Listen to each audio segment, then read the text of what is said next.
Hey, what's up, everybody? Welcome to Goaltending, where your why is bigger than your excuses. Today, we have a very exciting episode. We're getting into taking control of your health with a very special guest.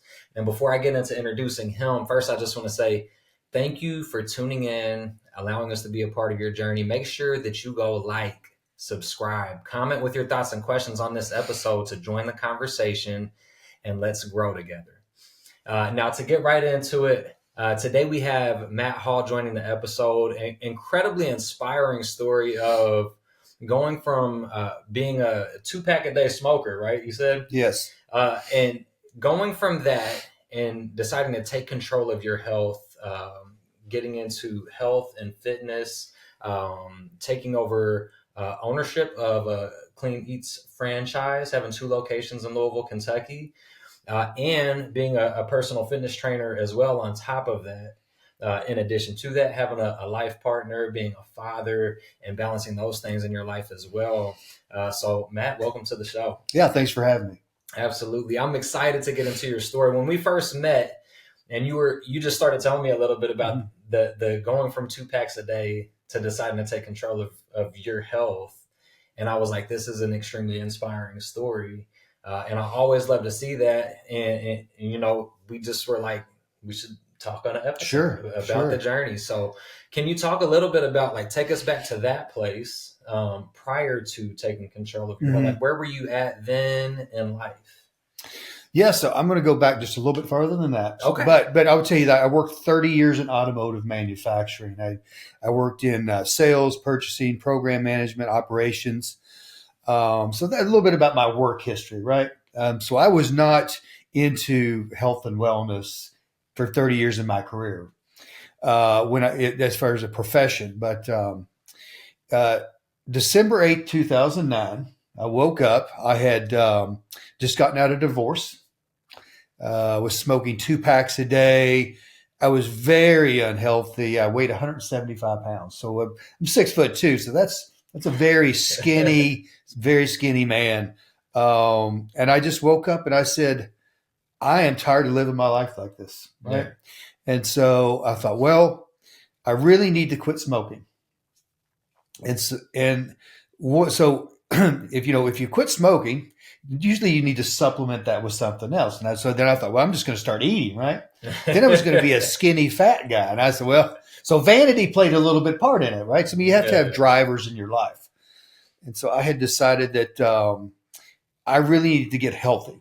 And so, I had a daughter at that point, and she was 7 years old, and I really needed to be a role model for her as well. Mm-hmm. So I had really never worked out. Maybe a few times in my life, I tried to run a couple times here, do a little something there, but it never stuck more than a couple of months in my entire life. And so I was right at that 40 years old. Mm-hmm. So I dusted off some old shoes that I had, and I just went to Anytime Fitness up in Indiana. Okay. Got a membership and thought, I am going to figure this thing out, because I'm kind of a stubborn man sometimes, I mean, you could go through a lot of trainers and do a lot of things, and I am a trainer myself, but I'm a little stubborn. So I had decided that I was just going to figure it out. So I go in there and I get my membership, and and I'm doing 2 a days, because if I go home, I'm going to be back in the same rut that I was in. If I go to work, go home, I was going to be back to drinking all the time, smoking all the time, just living an unhealthy lifestyle. So I just said, I'm going to go in the morning, I'm going to work, and then I'm going to go back to the gym after that. Mm-hmm. And then, visit my daughter, do the things that I need to do the other part of my life. But I'm not going to live the same life I was. So it really was a lifestyle change, which was very important, right? Yeah. You can't, if you do the same things you used to do, you're going to end up with the same results you always got. So I was working out a few days, and literally the sole of my shoe came off because the shoes had dry rotted since the last time that I had used it. Yes, this is a true story, right? And so I thought, well, looks like I need to get some new shoes, right? You were in the gym when this happened? I was in the gym when this happened. So I just had to end up leaving, right? So, got me some new shoes. And I really had trained myself. I had no formal training. I just watched, YouTube videos, watched other people in the gym. I read a lot. I studied up on fitness and nutrition. And but about 10 years after my transition into health and wellness, my job at automotive ended. So I was like, so what am I going to do now that, I could go back into another automotive job? And I just thought, I can't do that. I need to do something I'm passionate about, something Yeah. I want to change people's lives. I want to do something that's special and something I wake up every morning. I'm like, this is what I get to do instead of, I have to go do this. Right. Right. So I became a certified personal trainer and a nutrition coach. Mm-hmm. And so I started training at the YMCA in Louisville, at Northeast, Oldham County, and Norton Commons. Mm-hmm. And while I was doing this, my girlfriend Candace and I, we really always wanted to start our own business. But it's one of those things, right? You just continue to live life, and at some point, you're never making that big jump, right? Yeah. And I was at a transition. I was like, I'm making the big jump regardless. So I took every penny I ever had that's saved up in my life. And I thought, I'm going to figure some place that I can go invest this money and change people's lives. And so we looked at a lot of different franchises because I was 50 years old at this point. I'm like, I'm not going to start my own business from the ground up. I don't think I want to be working when I'm, really later in life, trying to still build something. I need something that's established that I can go in and take all of the knowledge that I had over these past 30 years and really just implement that and run something very effectively. Mm-hmm. So we got with a franchise consultant and they started to show us around to, a lot of different franchise opportunities. You take one of these little tests that they have, about, what fits your personal, professional needs and all this. And while we were doing that, a friend of Candace's said, you should check out this place called Clean Eats.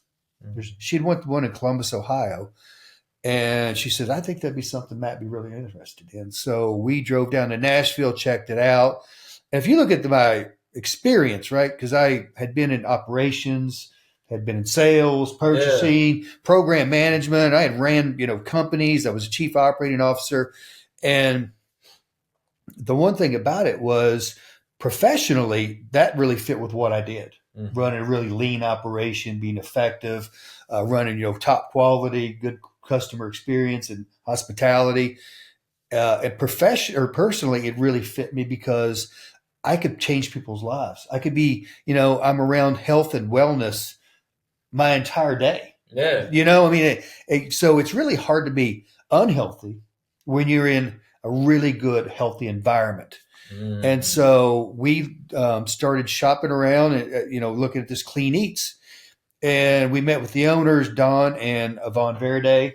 I'll just tell you a little bit about Clean Eats, if that's all right. So Clean Eats started in 2013 in Wilmington, North Carolina. Mm-hmm. They started a little place in Racine, on Racine Drive in Wilmington, just really doing meal preps and had a little bit of cafe. And then they had a few meals left over, so they put them in a little bit freezer out front. So, and they started to kind of grow their business a little bit. And somebody came in one day and said, man, I'd love to take this concept too. And they thought, well, maybe we should start franchising this. They started franchising in 2015. There's 108 locations that are open right now. All right. We have the 2 locations, one in Springhurst next to Dick's Sporting Goods, one in J-Town next to Kingpin Lanes. So that's a little bit about Clean Eats as I was doing my history, right? And before you continue, I'll sure. throw in a shameless plug for you. Okay. That Springhurst location is the number 1 location out of all 108, right? Well, I was going to get to that. But it was 2024 franchise of the year. That's out of all 108 locations, we were number 1. That's awesome. It was a goal of mine that I set. And, it was definitely not achieved all by me. We have a great team. Yeah. But to get back to it. So, we were looking at opportunities, came across Clean Eats and, we met the owners. I went to Nashville and we really wanted someplace that we could build a brand locally. Right. Because it is locally owned and operated. by Candace and I. So we thought, well, there's no other Clean Eats here. So we bought the entire area right now of Southern Indiana, Louisville, and Lexington to open stores. And we thought we can build up a really, really good, solid brand with a great reputation, just to mirror what they had already had with the franchise. Yeah. And we opened up the Springhurst store about 3 years ago, the J-Town store about 6 months ago. We are looking to open more additional stores in the area, and then maybe the Lexington area, which we have potentially moving into there and open up stores there. And it has been a whirlwind for us. Mm-hmm. Anybody that ever wants to open your own business, it's a wonderful opportunity. It's one of the most rewarding and difficult things I've ever done in my life, besides having a daughter. Yeah. And we were franchise of the year. We have great team members. Our customers are just phenomenal. They come in, they're so happy, they're patient, they're understanding. We really try to give them, get to know them by name, because our repeat customers that come in are just phenomenal. Yeah. Oh yeah. It's great to have a good customer base. It is. That helps to just want to stay and continue to be in that environment, helping people. There's some things that stand out that I just want to highlight. First off, the changing your environment piece. Mm-hmm. I'm just thinking about the importance of that. Let's say, so 4 months ago, my wife and I decided we're not going to do alcohol for a year. Mm-hmm. We're completely cutting out alcohol. And in that, we've noticed many decisions that we make are much different. We might not go to the same places or do some of the same things, or some friends may not want to hang out as much. Absolutely, yes. But when you want something for the betterment of yourself, you have to separate yourself from that environment that you're in a lot of times to get away from it. So I'm so glad that you mentioned that piece, because that's crucial. I also would like to just, was there a why or something that stands out to you? Was it just looking at yourself at 160 pounds and smoking? Were you feeling a certain way, or what was that real driver that you were I'm stopping, I'm committing to this? What was, if you could pick one thing, what stands out to you as that thing? My life was controlling me. I was not controlling my life. That was the biggest thing, is that I just didn't have control. And I'm not a real 100% control freak, but when you don't have control of, your life, I was just moving in different ways that I thought life was pushing me. Right. And I thought, I don't have a direction. I don't have a vision. I don't have a goal, and I need those things in my life. And that's what it was. If that's one thing. Yeah. I'm sure there's other things in there too. But yeah. Now I'm thinking about, so there's a lot of entrepreneurs that listen to the podcast, and I'm thinking about people. One of the number one things that holds people back is just that fear of failure. Mm-hmm. You're talking 30 years in the auto industry, and you take every dollar to put at this dream. What were you feeling? What was fear a factor at that point for you? I feel like it had to be, but what were you feeling, and how was taking that risk for you? Well, it was scary. I mean, it was like looking at, standing at the edge of the cliff, getting ready to jump, and you got this bungee cord on you, right? You're thinking, is this thing going to hold, right? But there was no plan B. So the one thing that I would tell people, if you want to be an entrepreneur and you want to be successful, you can't have one foot in plan A and one foot in plan B, because you'll never be 100% in plan A. And so I had no plan B. It was all 100% plan A, and I was 100% bought in, and I thought failure is not an option. It's not an option. I love it. Yes. I mean, I feel like you have to commit that way in life. To whatever a goal is, whatever it is you're achieving, if you give it 100%, at least if you failed, you gave it 100%. Yes. You gave it everything that you had. But if you're going into it already with making a plan B, you're already putting energy into failing. Mm-hmm. Yes. And setting yourself up that way. That's a really good point. I mean, people, you hear the people talk about it, right? Find something that you like to do in some way to make money, right? And as younger people come in, I get to the point of my life where I'm like, I want to mentor and I want to tell people things, right? So that maybe they can do things better than I ever did. Because, Mm-hmm. but it took me 10 years, if you think about it, from the time that I got on my health and wellness journey, right? Mm-hmm. It took me 10 years to find a way to be able to make money out of that. Yeah.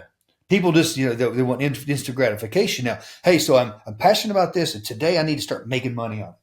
Well, sometimes that vision, sometimes it takes a little bit, right? Yeah. Sometimes you need to put the time in. You need to become an expert in your craft, right? To Mm-hmm. be able to turn that and figure out how to do that. Yeah. Yeah. And I also like another piece of that in your journey, like you practice first. You Yes. did it first. Yes. Like you were the example, and then you got into it. Yes. And that I think that makes you an even more effective coach because you have all of the experience of doing it yourself. Yeah, and that's one thing that with the personal training and the nutrition and the journey that I went on, it was the same way when I jumped into clean eats. I jumped in with both feet, and I had to learn everything. So because I needed to be an expert in running a clean eats, so that when people come in, I know everything that they're going to ask me. I'm ready to go. And when you're, with the nutrition and the fitness, and when they come in, my girlfriend Candace, she laughs at me sometimes, but I'll have people over in the corner showing them how to do a proper deadlift for them, right in the middle of the cafe, and talking to them about compound exercises, and that's just it's my passion. It's what I Yeah. love to do. Yeah. It's I love to see just the taking the passion and combining it with the profession. Yes. Yeah. Like we only get this one life, Hmm. and so when we can take something we care about that much and do it and use it to help other people, like I see so much fulfillment Yeah. in that. So I guess transitioning kind of to the business piece. Hmm. So we took the risk. Yeah. Now, what are some of the biggest lessons that you've learned just in the time with starting the franchise? Like, what's the biggest takeaways now for like starting the business, operating the business? Either biggest challenges you're facing, or like how you ever overcame a challenge and what you learned from those. Yeah. So, I come from an automotive environment. So one of my biggest adjustments was automotive is very, I'm going to say, aggressive, right? Mm-hmm. You're dealing with, everything is just in time. If you talk about, you're making millions of parts, one penny here, one penny there, that's a lot of money, right? So people are scrounging around for pennies in the automotive. So it's a very aggressive type of environment, right? Yeah. So I went from this for 30 years, and I had to transition to, because a lot of stuff we did before was contractual, long-term contracts, Mm-hmm. and so now I'm not contractual. I'm more transactional, right? So I'm front facing with customers and trying to work with them and the team and trying to get that mindset out of a different environment that's been ingrained in me for so many years, and trying to relate that to talking to someone it's coming in, talking to them about, why would you like to buy a Clean Eats meal, right? Or why would you like to eat in our cafe? Or, Yeah. trying to convince one of our team members that, Clean Eats is the right place to work at, right? Mm-hmm. Because we have a really good environment with our customers, the way we treat our team members. And that's one of the biggest things that I've also figured out is, treat your employees well. Yes. Treat your employees well, take care of them, let them understand how important they are, set goals for them, hold them accountable, and reward them when they do things well. And that's really one of the other things that I've learned is, because the employees they are the company. Right. Candace and I, we just got the flywheel going, Mm-hmm. and we try to really embrace the team members. Right. And that's just it's very important to us. Yeah, yeah. Well, Yeah. I think like any job that I've had, Mm. you know, when you don't feel valued Yes. or you feel like just a number or not cared Mhm. about, like I feel like it plays a significant role in the motivation that you have when you Yes. show up. So I Yeah. think by treating them well, it's not only like just being a nice human being Mhm. in the first place, but I mean, it's also that get helping them with motivation so they're bringing the best version of themselves to the job. Yeah. Well, they want to know that you got when the rubber meets the road, you got their back. Yeah. Really, that's what it is. And it's easy to say those things, but to try to live it every day, it's not easy. Yeah. It's not easy.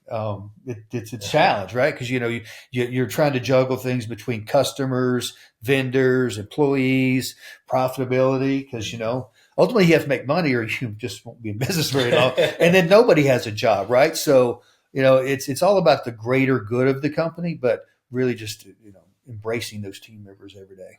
Yeah, yeah. So you talked about part of the challenge Mm-hmm. being like the transition from automotive industry of Yeah, contractual to transactional yeah. in this industry. Would you say that part of that also was kind of like rejuvenating because it was a new opportunity to learn and like do something different than you had been doing previously? Or what are your thoughts on Yeah. So, if you're going to take on a new challenge and you're not scared, that?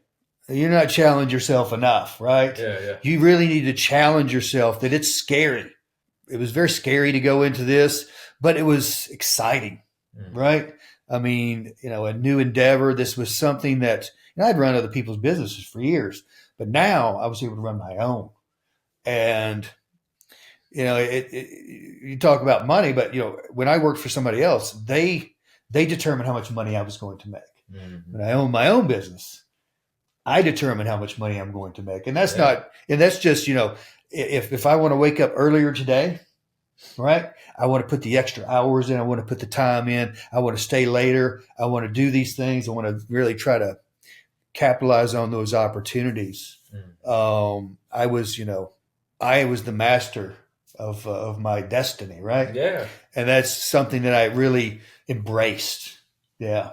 So what do you think on this? That I mean, that just triggers in my mind. I, I believe in like that hard work ethic. Like you Yeah. have to grind. And I was raised on that, and I've seen a lot of things recently, like social media, different things where people are like kind of like encouraging more of a rest culture or like against the work culture, kind Yeah. of. And I think that it's important to have balance. Like I think you also Mhm. need to enjoy life and make sure that there's time for family and stuff like Mhm. that. But you have to. Nobody's going to hand you anything in life, so you have to work for it. Like, what is your thoughts on that culture and or how you combat against there being an against work culture? I read some of the same things you do. And I think a lot of those things are bots a lot of the time, but but it does seem. And I was talking to Candace this morning just about this exact subject. It said, it looks like kind of an entitlement. Um, and I love my daughter to death, but she said to me, why can't things just be free, Dad? Why can't I just have things, right?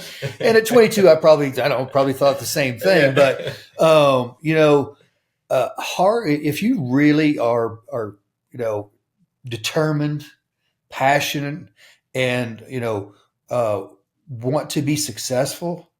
Hard work is the only way. Mhm. My family never had.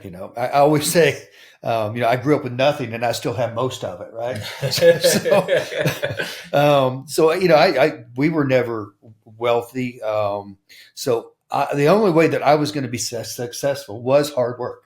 Yeah. And, it took me from the first day that I walked in at 18 years old when I was in a factory, right out of high school, had no idea what I wanted to do except for I didn't want to, work on the factory floor the rest of my life very quickly. Yeah. I went to night school, done some things, but I mean, I tried to outwork everybody every day that I was, no matter where I was at. And I keep that same mentality when, I'm at working at the cafe with the team members.